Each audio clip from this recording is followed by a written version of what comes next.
That's the naked truth right there. That's not the name of this episode. What's the name of this episode? The name stripped down, marriage stripped down, not the naked truth. You and me, we got this. Gonna take some practice. Superpower oneness. We are marriaging.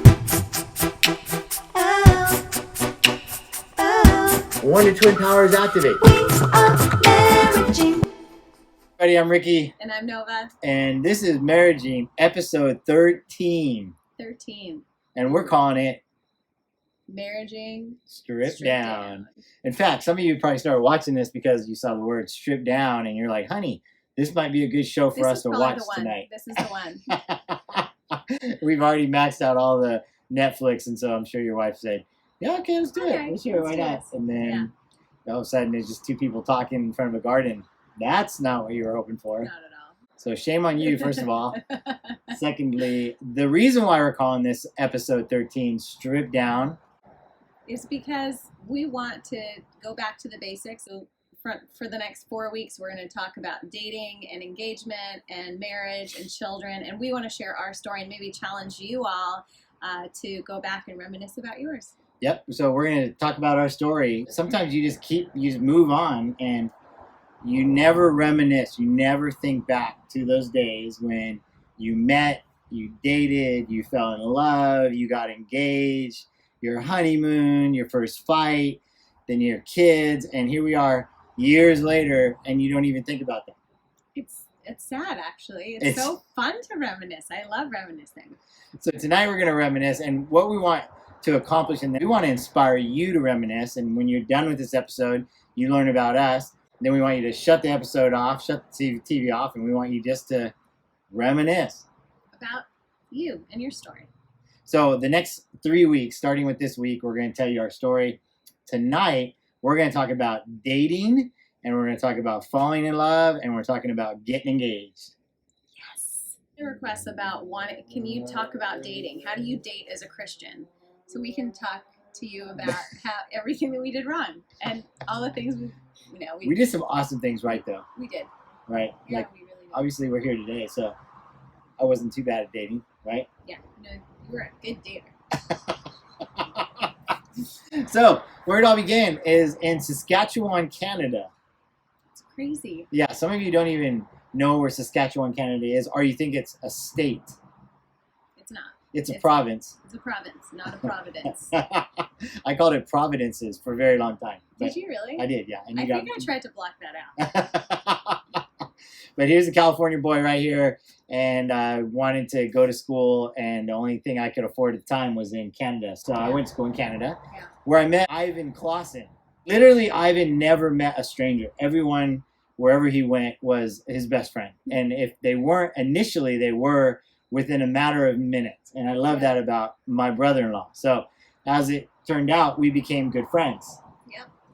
And then I think I came to visit my brother at college, and I remember seeing you. And I had kind of been going through some challenging times just personally, and I came to visit my brother. And I remember seeing you. I have this vision of like going into the pre-chat, like the foyer. I was in the foyer and I saw you, but I noticed you because you had so much energy. But you're like the Energizer Bunny, and I was like, "Who is that guy?" But honestly, my very first impression when I saw you is you just looked like you were happy and joyful. And the second thing I noticed was you noticed people, and you were opening doors for people. I saw a natural servant in the first couple of minutes that I laid eyes on you. This is the kind of man that I want to marry. It was just like a weird thought, and I felt like the Lord told me, "Oh, that's your husband." She was talking about the first time she saw me. I'm going to tell you the first time I saw her, I see my friend Ivan's incredibly hot sister with some model looking guy who, come to find out, was her boyfriend. So let's just get that straight. She showed up on our campus with her model boyfriend, and I just assumed that was it, that there was absolutely no chance on the planet that was ever going to be a thing. That's hilarious because that ended so quickly after that. There you So go. ended that relationship. Fast forward now, a year later, she enrolls in that same school. Yeah, and I actually got a scholarship to go there, and Which I didn't get. I didn't get a scholarship. Yeah. She did. I mean, She got he's a the scholarship. smart one. I don't know. I obviously was like excited because I knew you were still there. And when I got there, I realized that you had a girlfriend, and I was like, "Oh, okay." I did. Kind of just had to work, I guess, through that. We did. So essentially, after the relationship I was in ended, and I realized something really fast. So I was assuming that she was way out of my league, and some of you would be saying that right now, even watching this video. But in assuming that, okay, I was trying to set all my friends up because we knew each other. So all my boys in the dorm were like, "Hey, you're Ivan's friend, you're Nova's friend. Hook me up." So I'm like, "Okay." So I was like trying to set her up on all the dates with the guys from my dorm. That was annoying. When all along she was interested in me. It took her pulling one of my friends aside and saying, "Look." No, I was like, "Tell him to stop trying to set me up with other people. I'm actually interested in him. Tell him to stop." Okay, so I'll give you some principles throughout our story. Okay, so here's principle number 1. Say what you mean and mean what you say. Don't speak in code. Don't hint. Don't be subtle. Yeah, just straight up. I was honest. I'm like, tell him to stop. That's So, annoying. by the way, this goes for you young ladies and you young gentlemen who are single, and you're saying to yourself, like, how do I let her know? You let her know. You say it. How do I let him know? You let him know. And like the worst thing that can happen is I'm not interested in you, and then you're like, okay. Boom. About clear communication from the get-go. Honesty, communication. Yeah. I mean, it's just so funny to me that I had to tell. I mean, it was kind of weird that I had told your friend, but Stefan I didn't. was his name. Yeah, Stefan. What's up, Stefan? And I wasn't. He's probably not gonna watch this. He's watching. He's not watching. He's watching. He's not. See, that's what I think, and that's what he thinks. We're communicating. So she communicated to my friend Stefan, said, "I'm interested in Ricky. Can you let him know to stop trying to hook me up with all these other guys?" So yeah, that was appropriate. Right? That was appropriate. But here's what happened. I had a friend of mine at the college that I dated, but it turned out we were better friends than we were daters. So she pulled me aside and said, "Tell Nova you're committed and be committed and pursue her, or don't mess around." The reality was she was actually protecting Nova. So kind of a cool friend, right? Kind of a good friend. Yeah. What I wasn't trying to do was get a prom date. And neither was she, right? We were in college. We were pursuing adulthood. We were not in high school trying to have a boyfriend or a girlfriend. And I want to say, if you're watching this and you're in your 20s and you're in college or you're out of college, saying to yourself, well, maybe I'll just date and have some fun for a while, knock it off. Principle number 2, when you're ready to adult, it's time to start getting serious about relationships. Yeah. Here's the next thing that happened in our dating journey.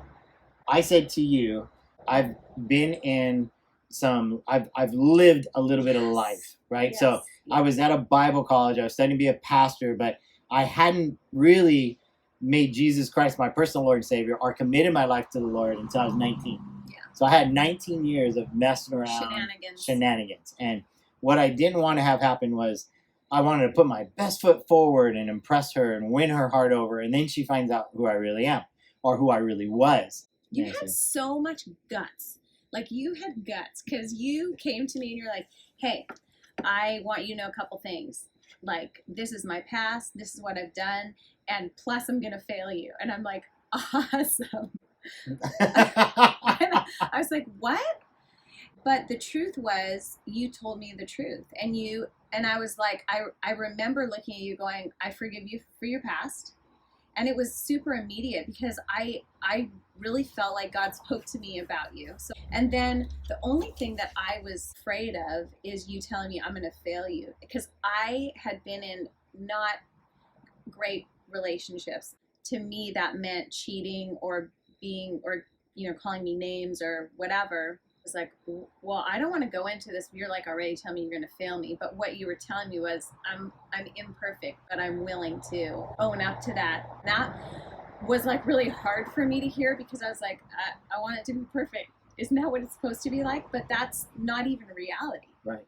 And so it was really hard to hear, but it was so good to hear. And that's what started off the building of trust in our relationship. Yep. And as we know, and we always say, one of the principles we live by is that trust is built over time. Next principle, trust is built over time. Our advice to those of you that are dating, Start honestly. Start honestly. Just tell them who you are. And you can still put your best foot forward, but now there's nothing to hide. There's nothing to cover up. Yeah. It does come out. It will always come always out. comes to the surface. So you might as well just throw her out there. Here's the other thing about my past, not her past, but my past, is I was sexually active. I was promiscuous. Okay. I lived a promiscuous lifestyle prior to meeting this beautiful, amazing woman. And in my revealing my past to her, I not only did I tell her that, but as a result of me not wanting to venture into that road again, because that's a dead-end road, whether you believe in God or not, I will tell you this from the start. God's word is very clear about sex being reserved and saved for a marriage bed, for a husband and a wife. And no matter how hard you try to make it work outside of marriage, it will not work. If you're dating someone right now and you guys are getting it on, stop. It's going to ruin your relationship. It's like we really became friends. We really got to know each other. We spoke intellectually. We talked about deep things, the things of the heart. We talked about our theological stance on things. You did incredibly creative dates for me. Here's why I was doing creative dates, because I had all this bent up sexual tension and I was not about to blow it. Be creative, you guys. It's not very hard. Ask people, just ask people for creative ideas too. That's it. Yeah. Yeah. Got to protect yourselves. Okay. And I knew myself fairly well. And I knew that I was pretty crazy attracted to her. I mean, just look. Okay. Moving on. I didn't want to ruin this and by letting the physical aspect of our relationship go where it didn't belong. So he didn't kiss me for like 3 months, and I literally was like, there is something wrong with me or this brother, because I had kissed a number of boys, I guess. Wow. Yeah. So our dating life consisted of honesty from the start. It consisted of building trust over time. It consisted of setting boundaries so we didn't cross some lines, physically speaking, because we wanted to reserve that for marriage. It consisted of a lot of creativity. And honestly, those all are not very difficult principles. Those are pretty basic foundational beliefs that if you start your dating life off with, then you're going to have a lot of fun. Okay, we tell this advice to every couple that seeks advice on dating and marriage. We say, date as long as you possibly can and be engaged as short of a time as possible. I always tell people too that I really think it's important to date somebody through all of the seasons of at least a year. There are things that happen in the different seasons of the year that are important to know about somebody. This is a principle. This isn't like a rule that you have. It's just like principled. Gentlemen, be the one who leads your relationship. And when it comes to are you ready, are you not, I would probably be pretty sure that she's ready, and then you go to town, plan the entire thing, right? The entire engagement. I know it's seems like such an old, antiquated idea, but I really think that chivalry does not need to be dead. I think it's really important. And our engagement was I involved about 400 people.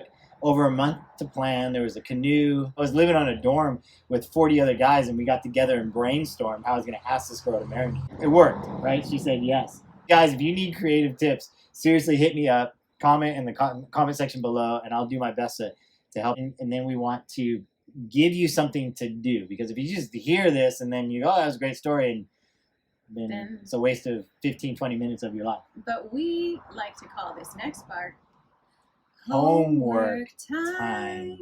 Do we have to sing it? I don't really want to sing it. I love singing it. Okay. Homework for you single folks. If you are dating currently, right now and have to sit down and have a really honest conversation. That's your homework. You have 21 questions and count them down. And anything goes, and you're going to give all the 100% honest answers. You actually are dating someone right now and you can't commit to that, then you need to ask yourself why you're dating them in the first place. And, So 21 questions for you dating couples. Sit down, say, okay, 21 questions. You go first, and then I'll go, and 100% honesty. Those of you who are married. Married people homework, which typically always ends in sex, so that's always good. It does. It does. And it's awesome because you're married. That's good stuff. Right. So for those of you who are married, we want you to get together and we want you to do what we call reminisce. Like look back, think back, reminisce about when you first saw each other. So answer those questions. When I first saw you, I thought this. Remember when. So begin to reminisce with each other. Tell each other your story. Going back and reminding each other of your story. You rekindle. You rekindle some feelings, and you go back to how you felt. Butterflies. Some of you have not felt butterflies when your spouse walked into the room or when you saw your spouse for years. I saw you making this garden the other day, and I was like, he looks super hot right now. Mm-hmm. I think I told you, too. You took a picture of me. I did. I took so many pictures. Yes. Yeah. So good to reminisce. It's so good for us, for me and you to sit here tonight and reminisce. As you're reminiscing, you're not talking about COVID-19. You're not talking about what's happening with your work. You're not talking about homeschooling. You're not talking about your neighbor. And it's gonna be amazing. Watch. So as you reminisce, I want one of you, whoever's the best at writing, doesn't matter who it is, to record them. And here's what you're gonna do with it. If you have children who are of age to date, you're going to share that with them as a dating manual, right? Either what not to do if you had a really bad story, or what to do. And if your kids are young or babies, or maybe you don't have kids yet, then you have a record of your dating relationship, and they're going to love hearing about it. Believe it. Yeah, they're going to love it. They're going to love it. I hope that this is fun for you. I hope that you take us up on this assignment. And now go reminisce. Go reminisce. And have some fun. You didn't say sex. I know, but I really want to. I know you. We are marriaging.